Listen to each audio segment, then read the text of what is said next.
Bienvenidos a otro capítulo de Gameplay más Review, o como me gusta decirle, G más R. Mientras charlamos de fondo vamos a tener el gameplay del final de temporada de Fortnite, que estuvo completamente dedicado al universo Star Wars. La verdad fue un golazo.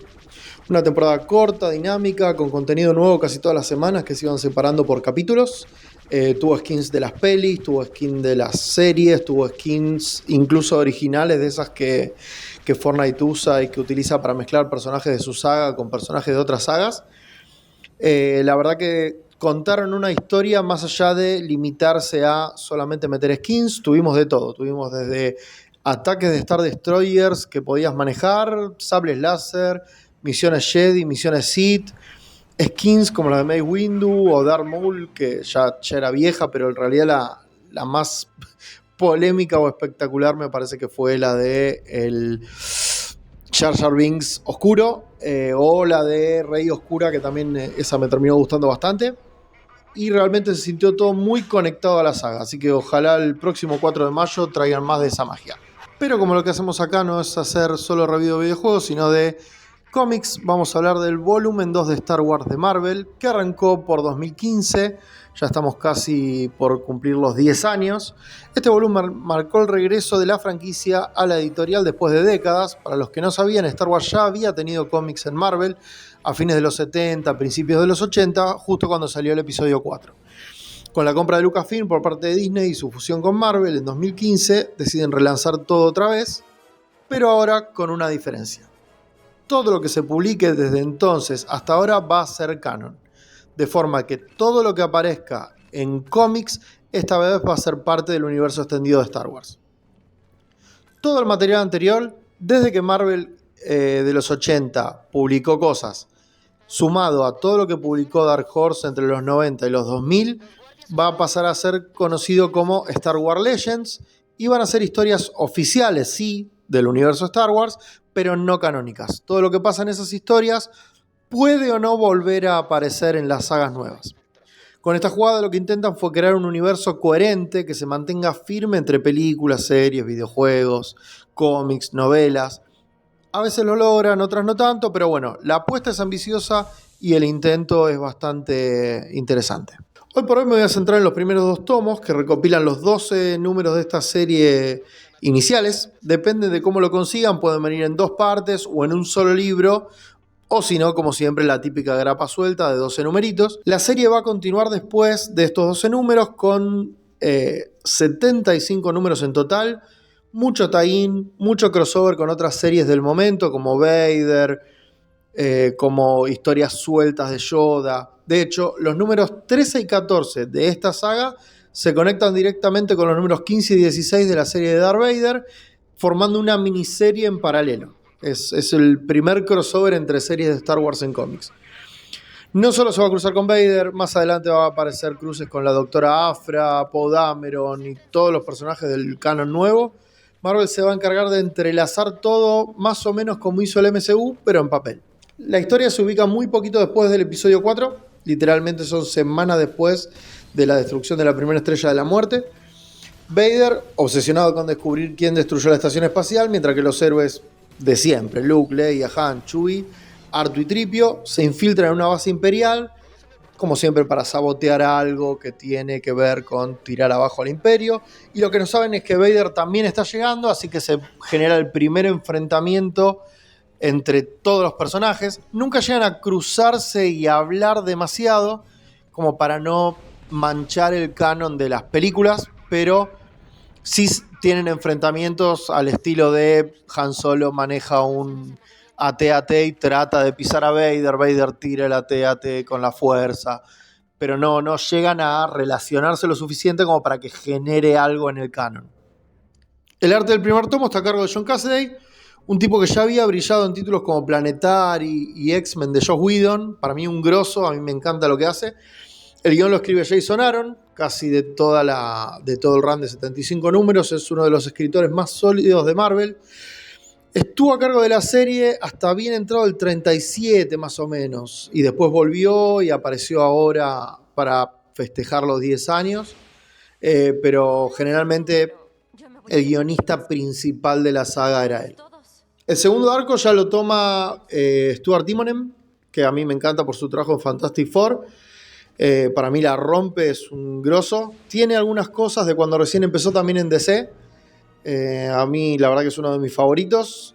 Mantiene la línea de dibujo realista de Cassaday, no al mismo nivel, es un poquito más caricaturesco, pero le da otra velocidad, otra impronta, y esto genera que cada arco argumental de más o menos 6, 5 números vaya a ser dibujado por diferentes artistas, todos de primer nivel. ¿Qué trae de nuevo esta saga? Uno de los personajes más interesantes que trae es Sana Solo. Sí, escucharon bien, Sana Solo. No quiere decir que se va a curar con el tiempo, quiere decir que aparece un personaje que es importante en la vida de Han. No quiero spoilear mucho, pero cuando aparece dice ser la esposa de Han Solo.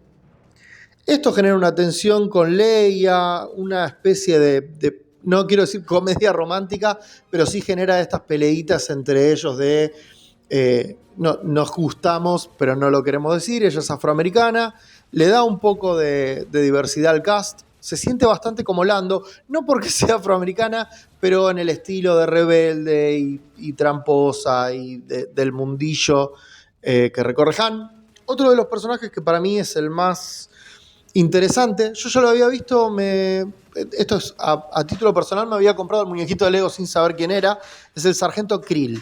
El Sargento Krill es un agente de Vader, es un Stormtrooper, grandote, gigante, que de hecho cuando lo vemos la primera vez no sabemos que es un Stormtrooper. Él es como una especie de gladiador en un coliseo de Hoods.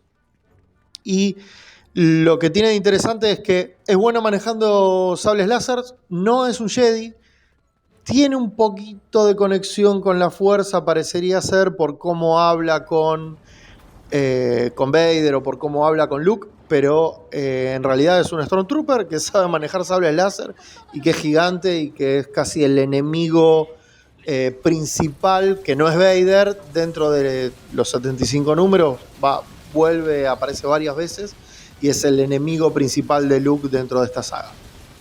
Además de nuestros personajes principales, más Vader, más la doctora Aphra, que es como la mano derecha de Vader en su propia serie, tenemos apariciones de Boba Fett, Jabba the Hutt, Bossk, Dengar. Es el Dream Team de los personajes de Star Wars conocidos. De hecho, a minutos de empezar la saga, vemos al grupo de compañeros de Grido que vuelven de enterrarlo en el desierto para enfrentarse de vuelta a Boba Fett. Me parece muy, muy original que esté tan unida a lo que es la saga y que no haga como hacían los cómics de los 70 de Star Wars, que se enfocaban en personajes nuevos o en no pisar el canon todo el tiempo. Creo que lo que más destaca de la serie es que no inventa por inventar. Los personajes nuevos están bien escritos, se integran de manera natural, pero el foco siempre va a estar en los héroes clásicos. Eso se nota un montón. Las batallas espaciales son dinámicas, las viñetas están iluminadas como si fueran frame de la peli. En un momento vemos a Leia, Han y Chewie usando sables láser para defender a Luke.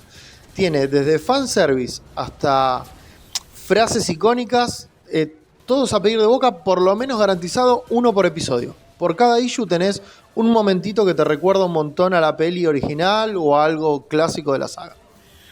Incluso tenemos un número que es casi un flashback de Obi-Wan en Tatooine, viendo cómo crece Luke, que es muy muy parecido a lo que se terminó haciendo después en la serie de Obi-Wan. Lo presenta tanto que hasta parecen, hay momentos que están retratados exactamente igual. En lo personal, como me gusta a mí, me toca decir que me tocó la edición de Omnipress Argentina. Salió un poquito después de la original, salieron casi al mismo tiempo, en su momento habrán pasado un par de meses. Como siempre es un poquito más chica que las ediciones originales de cómics, son un poco cortadas arriba, por eso que tenemos acá en Argentina de impresoras más pequeñas. Pero la verdad que la edición es buena, el papel es bueno, la traducción es buenísima y son muy similares a las de Panini excepto por el tamaño. De hecho, yo recomiendo que si van a querer continuar esta serie y no saben leer en inglés o no la pueden conseguir, que consigan los números de Panini. Son 13, acá se consiguen todos y con eso se completan los 75 números de la saga. En los números originales, lo que había hecho Marvel en su primer momento fue sacar el número 1 con bocha de portadas alternativas, no hechas por dibujantes cualquiera, sino dibujantes del talante de Alex Ross, a ese nivel. para cada comiquería de Estados Unidos o para cada zona o para cada uno que lo solicitara. Se sacaba una portada especial para vender en Walmart. La verdad que la edición y la fuerza y el empuje que le pusieron a esa vuelta de Star Wars a los cómics fue importantísimo. Para cerrar, si más o menos te gusta lo que está haciendo Disney con Star Wars, tenés que sí o sí meterte con esta serie. Tiene un buen ritmo, buenos guiones, el arte es muy sólido, los momentos son épicos y lo mejor es que respeta el espíritu de la saga todo el tiempo. Todo el tiempo está trayendo cositas que vimos o que vamos a ver. Así que ya sabes, si querés una lectura entretenida, fiel al canon, mucha nostalgia, arrancá con el volumen 2 de Star Wars del 2015.